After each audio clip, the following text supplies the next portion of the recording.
রথযাত্রার শুভ দিনে এই মানিকজোড়া দেখো, আমার ছাদ আজ আলো করে এসেছে। দিনের শুরুই যদি এত সুন্দর হয় তাহলে আর তো কোনো কথাই নেই বন্ধুরা। সকাল সকাল চলে এসেছে একটি পার্সেলও, তো মন আমার আজকে ভীষণ খুশি।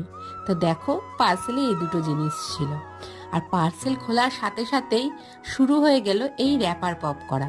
কিভাবে অত্যাচার চলছে এই জিনিসটার উপরে, তাতেও শান্তি নেই। যেটুকু বাকি ছিল সেটুকু আমার মা পূরণ করে দিল। এরপরে খাওয়া দাওয়া দুপুরবেলা সেরে আমরা চলে গিয়েছিলাম ফুল তুলতে। দেখো বন্ধুরা, সব আমার গাছের ফুল। এই ফুল দিয়েই সাজানো হবে আমার এই ছোট্ট প্রচুর রথ। তো দেখো বন্ধুরা, সাজানো হয়ে গিয়েছে আমার রথ। কিরম লাগছে তোমরা বলো? জয় জগন্নাথ রথে চড়ে। ছোটবেলায় আমরা এটা বলতাম বলো প্রত্যেক বাড়ি বাড়ি গিয়ে। এখন তো আর সেরকম ভাবে কেউ রথ নিয়ে বেরোয়ও না দেখি। আগে একটা রথ নিয়ে